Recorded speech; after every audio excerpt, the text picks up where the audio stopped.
Recently, my children's biological mother re-entered their lives, and now they are calling me names. My husband hasn't supported me, so I am filing for divorce. Me, a 30-year-old female, has been married to my husband, 34, for 6 years, and he has twins, a boy and a girl. Both of them are 16 now. When we started dating and got married, we went to family therapy, and I made it clear that I was not trying to be their mother or replace their mother. Their mother hasn't been in their life since they were about 8. Life had settled into a comfortable rhythm for me and my family. 6 years of marriage blended seamlessly with my husband's twins. We navigated the complexities of step-parenting, finding our own unique groove in the family dynamic. They even started calling me mom when they were around 12, when their biological mother vanished from their lives 8 years prior. I never imagined she would resurface, nor did I anticipate the whirlwind of emotions that would follow. Recently, their bio mom came back into their lives, and they were really excited. Things were great for about 6 months, and then they started to call me by my real name. That hurt, but it's what they chose to do, and I never questioned it. Their excitement at reconnecting with their biological mother was palpable, radiating through the walls of our home. I watched them eagerly await her arrival, their anticipation tinged with a longing that I couldn't quite understand. For 6 months, everything seemed harmonious. They showered her with affection, catching up on lost time and building bridges that had been left in ruins for years. But with her return came a subtle shift, a fissure in the foundation of our family unit. Their once frequent use of the word mom to address me dwindled, replaced with the stark reality of my given name. Each time they uttered it, it felt like a tiny dagger piercing the carefully constructed facade of familial bond. I grappled with the hurt, swallowing it down with a forced smile, unwilling to let them see the cracks forming within me. They had a right to reconnect with their biological mother, yet the ache of being relegated to my given name echoed in the hollow chambers of my heart. I never questioned their choice,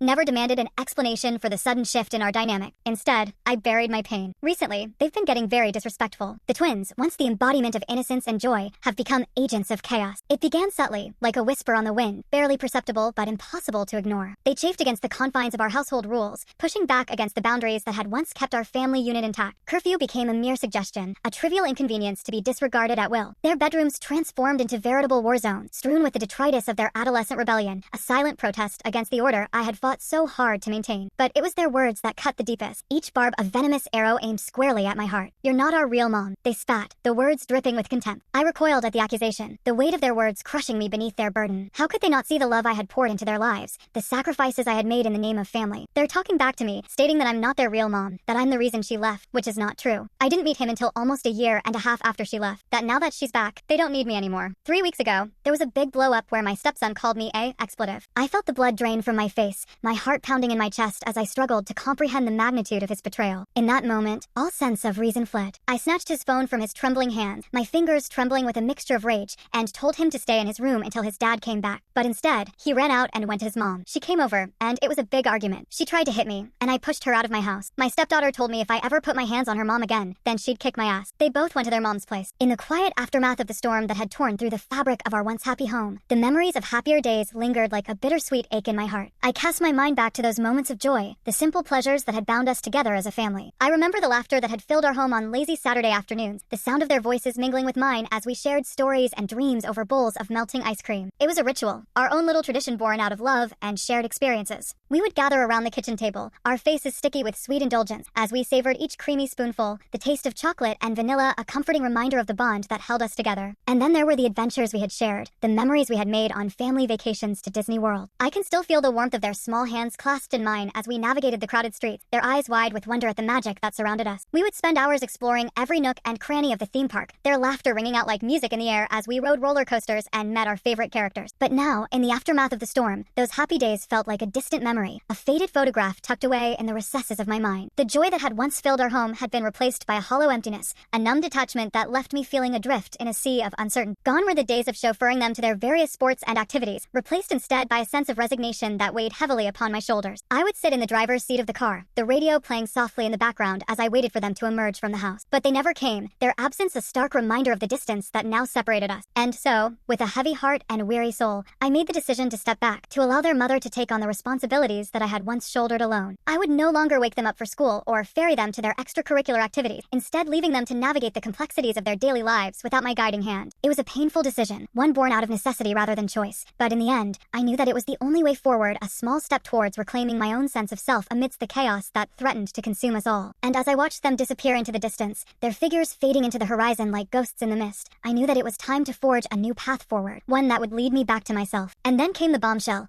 a revelation that shattered the fragile peace that had settled over our fractured family. We were supposed to go to Disney World for their spring break this week, but I canceled everything. I told them and my husband, and I guess they thought I was bluffing. We were supposed to leave Thursday night, and when I didn't start the usual vacation roundup, they were shocked. They started saying I was jealous that their mom came back in their lives, that I'm a horrible person, I'm selfish. There was some name-calling, and my husband was silent. They hurled insults like daggers, each one finding its mark as they lashed out in their pain and confusion. I asked him if he was going to step in, but his response was cold and indifferent, his words a knife twisted in the wound that was already bleeding. He said I was wrong for canceling, and so I stood alone, a solitary figure amidst the wreckage of our shattered dream. For in that moment, I realized that I was fighting a battle that could not be won, a war of attrition that had already claimed its casualties. I left and went to stay in a hotel. I knew that I could no longer bear the burden of our fractured family alone. With a heavy heart and weary soul, I made a decision born of necessity, a choice to seek solace in the quiet refuge of a hotel room, far removed from the chaos that had consumed our once happy home. I needed time to heal the wounds that had been inflicted upon my soul, time to find the strength to rebuild the shattered remnants of our fractured family. He has been blowing my phone up, asking me to come back, and yesterday he told me that their mother disappeared again. His voice, pleading and desperate, pierced the silence like a knife, its sharp edges cutting through the numbness that had settled over me like a shroud. He spoke of their tears, of their cries for forgiveness that fell upon deaf ears in my absence. They too have been calling me, crying and apologizing. In their moment of desperation, they had turned to me, seeking redemption in the arms of the woman who had loved them unconditionally despite the wounds they had inflicted upon her heart. But I don't want to do this anymore. I don't feel like I'm part of their family, and they can't just cry and come back now that she disappeared. The love that had once bound us together as a family had been replaced by a sense of resignation, a recognition that our paths had diverged in ways we could never have anticipated. And so, with a heavy heart and tear-streaked cheeks, I spoke the words that would irrevocably alter the course of our lives. I want a divorce, I said, my voice barely above a whisper as the weight of my decision settled like a stone in the pit of my stomach. I watched as my husband's expression shifted from shock to resignation, his eyes filled with a sadness that mirrored my own. And as I turned to leave, the silence of the empty room echoing in my ears, I knew that there was nothing left to say. In the stillness of the night, as the city outside my window lay shrouded in darkness, I found myself grappling with the weight of my own emotions, the turmoil of my thoughts threatening to overwhelm me. Yes, I knew their mother was manipulating them, twisting their fragile emotions like a puppeteer pulling the strings of marionettes. I never said otherwise, but even with this knowledge, the sting of their betrayal cut deep, a wound that refused to heal no matter how hard I tried to ignore it. Yes, they are 16 years old, an age teetering on the precipice between childhood and adulthood, but even in their youth, they don't have the right to treat me this way. Being 16 doesn't mean you get to be disrespectful and threaten me. Despite the venom that dripped from their lips, I've always been in their corner. I had opened my heart to them, embracing them as my own flesh and blood despite the absence of a biological connection. I know their feelings matter in this, but I am a person too, with feelings that ran just as deep as theirs. And as I stood alone in the darkness, I realized that it was time to reclaim my own voice, to assert my own worth in a world that had seemed determined to diminish it. I am not only considering or moving forward with this divorce. The children's acts only took a small part in my consideration. The rest are due to the fact that my husband did not back me up in this. I had always believed that marriage was a partnership, a sacred bond forged in love and mutual respect. But as I watched him stand idly by, his silence a damning indictment of his loyalty, I couldn't help but wonder if our union had been built on shaky ground from the start, and that he had never loved me. The realization cuts deep. If I can't count on him to help me navigate this tough situation that we were all going through, then why should I stay? That does not mean that I should be treated the way I was being treated. That is not normal 16-year-old behavior, to threaten me, call me vile name. I just need time for myself. And yet, even as I acknowledge my own flaws, I cannot shake the feeling of betrayal that lingers like a bitter taste upon my tongue. To be threatened and insulted by those whom I had loved and cared for as my own, it cuts me to the core, a wound that refuses to heal no matter how hard I try to ignore it. And I don't want an apology just because their bio mom ran out on them again. Yes, their mother's sudden disappearance had reignited old wounds, dredging up memories of past betrayals and broken promises. But even as I struggled to make sense of the chaos that surrounds me, I want an apology because they really mean it, and I don't believe anyone can be truly sorry 2 days after their mother vanished again. I do not doubt the sincerity of their words, nor do I question the depth of their pain. But forgiveness cannot be rushed, nor can it be won through empty gestures and half-hearted apologies. I need more than words to heal the wounds that have been inflicted upon my soul, more than empty promises to mend the shattered remnants of our fractured family. I would never just abandon them, but I do need time for myself because my feelings were disregarded. But I am not selfish for needing time for myself, for acknowledging the depth of my own pain amidst the chaos that threatens to consume us all. Yes, I am an adult, but I am also human, with feelings that run just as deep as theirs. And in this moment of vulnerability, I realize that I cannot be the pillar of strength that they so desperately need, not when my own foundation is so fragile and tenuous. As I sit in the dimly lit hotel room, the gentle hum of the air conditioner providing a soothing backdrop to the cacophony of thoughts that swirl within my mind, I find myself grappling with the complexities of human emotion. The events of the past few days weigh heavily on my heart, a burden too heavy to bear alone. I had never asked or expected them to be perfect, for I knew that imperfection was the very essence of humanity. But even in the midst of our flaws and shortcomings, there had always been love, a bond that transcended the trials and tribulations of everyday life. I had never expected them to be the most mature people, but I had hoped that they would at least understand the depth of my pain, the wounds that their words had inflicted upon my soul. They have feelings, and so do I. I love them with a fierceness that defies reason. They are my children, my heart and soul woven into the fabric of their being. But this is a very complicated situation. This is not because they called me a expletive. Yes, they called me a expletive, but I have been called worse. I am a woman, strong and resilient in the face of adversity. This is ultimately about my husband not backing me up during this situation. And yes, I am hurt that they called me that. I'm allowed to be. It hurts even worse coming from two people who I love dearly and would never hurt or want any harm to come to them. I had always believed that marriage was a partnership, a sacred vow to stand by each other through thick and thin. But as I watch him stand on the sidelines, his silence a painful reminder of his failure to stand up for me, I cannot help but feel a deep sense of betrayal. To all the step-parents navigating the often rocky terrain of blended families,